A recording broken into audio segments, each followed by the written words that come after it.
Fellow Americans, good morning.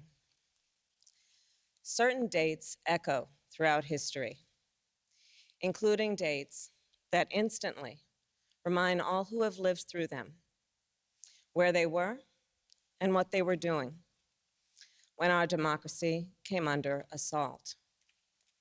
Dates that occupy not only a place on our calendars, but a place in our collective memory. December 7th, 1941, September 11th, 2001, and January 6th, 2021. On that day, I was not only Vice President-elect, I was also a United States Senator. And I was here at the Capitol that morning at a classified hearing with fellow members of the Senate Intelligence Committee. Hours later, the gates of the Capitol were breached. I had left, but my thoughts immediately turned not only to my colleagues, but to my staff, who had been forced to seek refuge in our office, converting filing cabinets into barricades. What the extremists who roamed these halls targeted was not only the lives of elected leaders.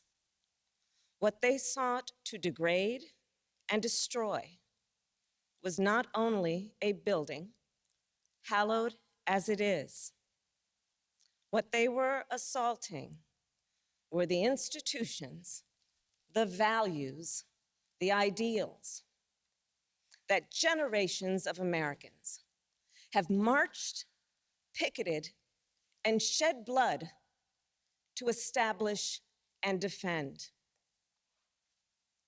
On January 6th, we all saw what our nation would look like if the forces who seek to dismantle our democracy are successful.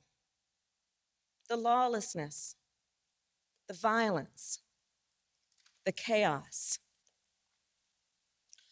What was at stake then and now is the right to have our future decided the way the Constitution prescribes it, by we, the people, all the people. We cannot let our future be decided by those bent on silencing our voices, overturning our votes, and peddling lies and misinformation by some radical faction that may be newly resurgent, but whose roots run old and deep. When I meet with young people, they often ask about the state of our democracy, about January 6th. And what I tell them is January 6th reflects the dual nature of democracy, its fragility and its strength. You see, the strength of democracy is the rule of law. The strength of democracy is the principle that everyone should be treated equally, that elections should be free and fair, that corruption should be given no quarter. The strength of democracy is that it empowers the people. And the fragility of democracy is this, that if we are not vigilant, if we do not defend it, democracy simply will not stand. It will falter and fail.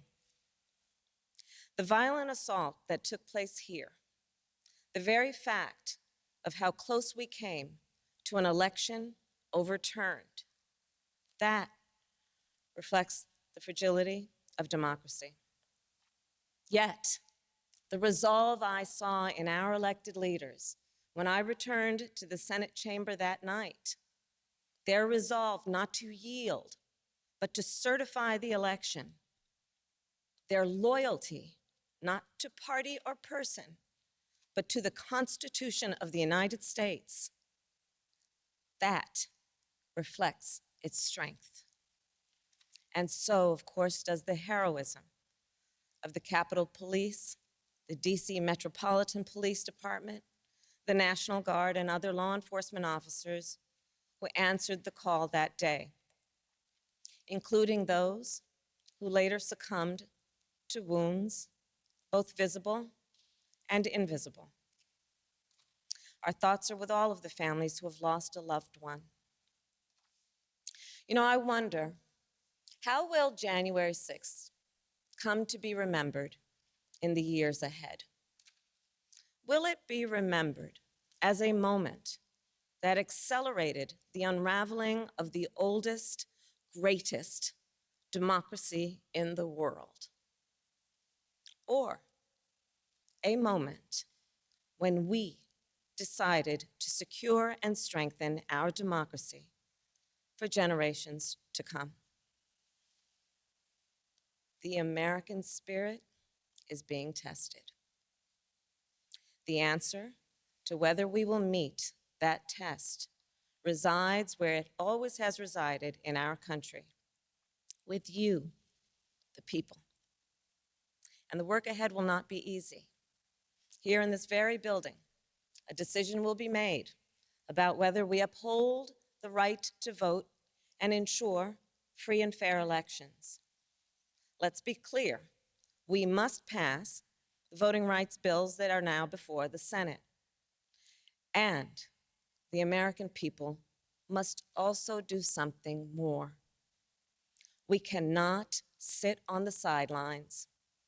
We must unite in defense of our democracy in order to form a more perfect union, establish justice, ensure domestic tranquility, provide for the common defense, promote the general welfare, and secure the blessings of liberty to ourselves and to our prosperity and posterity.